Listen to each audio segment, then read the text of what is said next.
जो भोजन है ये जीवन का एक बहुत बड़ा अंग है। हमारे प्राणों का पोषण होता है और सूक्ष्म बात, इससे हमारे मन का निर्माण होता है।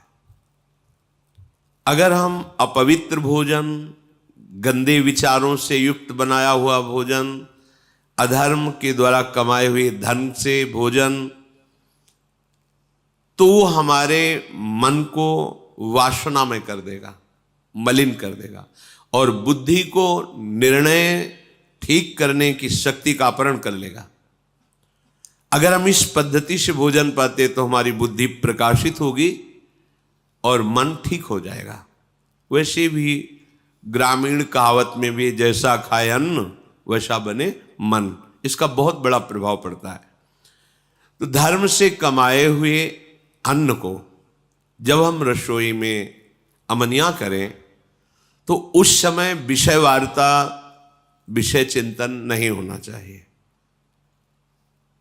अंदर ही अंदर नाम जप करो, भगवत चिंतन करो और विचार करो कि प्रभु को भोग लगाना है, चाहे गृहस्थ हो चाहे विरक्त। प्रभु को अर्पित करने की भावना में ही पवित्रता आ जाती है। छूना मत, श्री जी को भोग लगाना है, एक पवित्रता आ जाती है। और जब हम भोग लगा के प्रसाद पाए तो दूसरे हाथ का स्पर्श न हो, बाएं हाथ का स्पर्श न हो। जैसे जो लोग दोनों हाथों से ऐसे, ये बुद्धि को खराब करने वाला, ऐसे नहीं पाना चाहिए। बाएं हाथ को अलग करके दाहिने हाथ से, एक हाथ से ही भोजन पाने का विधान है। आराम से केवल नाम जप करते हुए।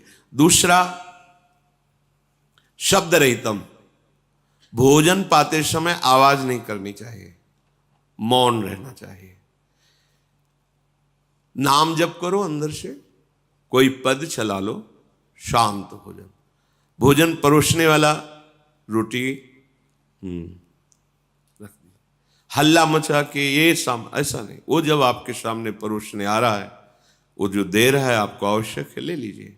नहीं आ रहा है, जितना आया है राधे श्याम पाली। गृहस्थी में तो स्वयं आपने बनाया, भोग लगाया, आराम से बैठ के नाम जप करते हुए पाइए। एक हाथ से पाए, दाहिने हाथ का ही प्रयोग होना चाहिए।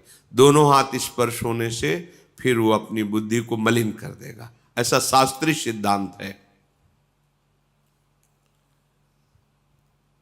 पात्र में एक ही हाथ का स्पर्श होना चाहिए। ऐसे प्रायः जो लोग सत्संग नहीं करते, साधु सेवन नहीं, वो दोनों हाथों से ऐसे नहीं पाना चाहिए, शास्त्र निषेध।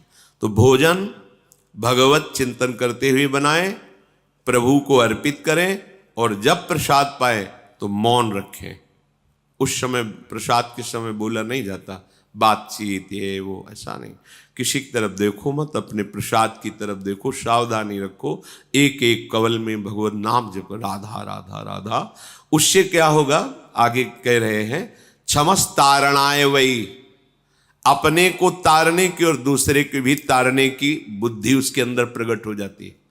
हम लोगों की आज जो बुद्धि मलिन है ना, मनमानी आचरण करने का आदेश कर रही है, उसका कारण यही है। बहुत तरह से हम अपनी बुद्धि को अपवित्र करते रहते हैं। आहार पूरे जीवन का आधार है। भोजन ठीक है तो सब ठीक हो जाएगा।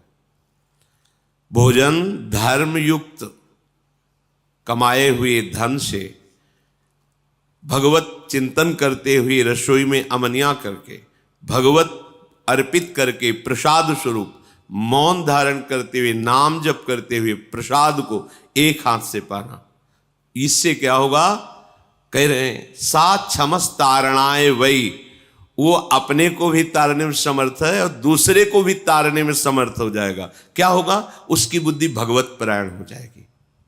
और इसके विपरीत जूता पहने हैं, अब जैसे आप समय देखो कलयुग का, आप जैसे भोजनालय में कहीं, जिन्हें होटल आदि कहते हैं, वहां पाने गए तो आप जूता थोड़ी उतारते हैं, हाथ थोड़ी धोते हैं, कुल्ला थोड़ी करते हैं, पशुवत आचरण।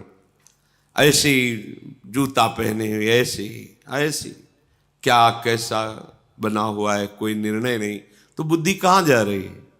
देखो ना, केवल धर्माचरण की तरफ बुद्धि जा रही, शास्त्र युक्त इंद्रियां शांत, भगवत चिंतन परायण, धर्म युक्त चेष्टाएं, ये सब केवल कहने में रह जाती, जीवन में आचरण में नहीं आ पाती, क्योंकि आहार विहार ही ठीक नहीं है।